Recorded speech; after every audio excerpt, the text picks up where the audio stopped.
The water quality measurement we were assigned was pH. pH stands for potential of hydrogen and is used to measure how acidic or basic the water is. Factors that can impact these measurements are some kind of interaction between the water used and the typically surrounding rock or carbonate forms, but this only applies to sampled water taken from freshwater bodies rather than water taken from a tap. Certain species are only able to thrive in certain pH levels. Some species known as extremophiles are only able to survive in environments with a high/basic pH level of typically around a pH of 12.8, while other species known as acidophiles strive in environments with a pH level of 1 to 5. The optimal level for species to flourish is typically a pH level of 6.5 to 8. As previously mentioned, certain species adapt differently to different environments with higher or lower pH levels, so a healthy level can depend from species to species.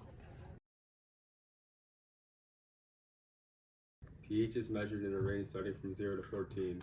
The lower the number on the scale, the more acidic the solution is, while the higher the solution, the more basic it is. The pH is measured in the amount of free hydrogen and hydroxyl ions in the solution. This information helps us base the solution on that scale. Plug the sensor into the LabQuest monitor and then take it out of the solution.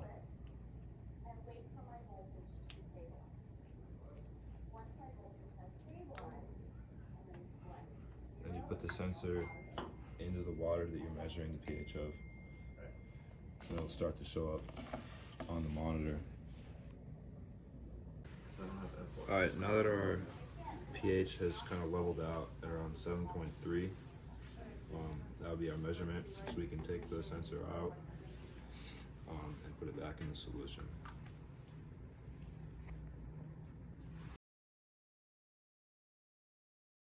After testing our water, the pH level displayed on the pH meter was 7.2. But what does this mean? What we can infer from our already established understanding of pH is that the water is neither acidic nor basic, but rather neutral, lying right in the middle of the pH scale. Pure water or tap water should always be neutral, not being below or above 7 on the pH scale. If the pH is too high, it becomes alkaline, or if it is too low, it becomes acidic. Freshwater lakes often reside between 6 and 8 pH, but that can change depending on the depth of the lake. Deeper lakes generally have a higher pH of 7.5 to 8.5.